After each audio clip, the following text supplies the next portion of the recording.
ഞാൻ ചോദിക്കട്ടെ, മുസ്ലിം പെണ്ണുങ്ങൾ പഴയ്ക്കുന്നില്ലല്ലോ, എന്താ കാര്യം? 18 തികയുമ്പോഴേ പിടിച്ച് കെട്ടിക്കുക. നമ്മളോ ഒരു 28, 29 ആയാലും വല്ല ശമ്പളം കിട്ടുന്നതാണ് കെട്ടിക്കുകയില്ല. എന്നാ അതിന്റെ ശമ്പളം ഇങ്ങനെ പോരട്ട് ഊറ്റി എടുക്കാമല്ലോ. 25 വയസ്സാകുമ്പോൾ എനിക്ക് തോന്നൂല പെണ്ണുങ്ങളെ കാണുമ്പോൾ ഒരു സന്തോഷം. അപ്പോൾ ഒരു പെൺകൊച്ചിന് ആണുങ്ങളെ കാണുമ്പോൾ സന്തോഷം തോന്നുകയല്ലേ? ഇത് റിയാലിറ്റിയാണ്, മനുഷ്യസഹജമായ ദൗർബല്യങ്ങളാണ്. അപ്പൊ എന്ന് പിതാവ് കൊറവങ്ങാട് പള്ളിയിൽ പ്രസംഗിച്ചു, നാർക്കോട്ടിക് ജിഹാദും ലവ് ജിഹാദും അപകടകരമാണ് മക്കളെ എന്ന് പറഞ്ഞു. എന്ത് പ്രപഞ്ചമായിരുന്നു കേരളത്തിൽ! കേരളം മുഴുവൻ കത്തിക്കുകയല്ലായിരുന്നു.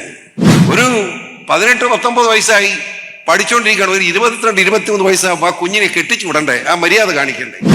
400ഓളം കുഞ്ഞുങ്ങളാണ് ലവ് ജിഹാദിലൂടെ നമുക്ക് നഷ്ടപ്പെട്ട. മീനച്ചി താലൂക്ക് മാത്രം എത്രത്തെ തിരിച്ചു കിട്ടി? 41 തിരിച്ചു. സമയക്കുള്ള ചരിത്രത്തിലേക്ക് കിടക്കുന്നില്ല.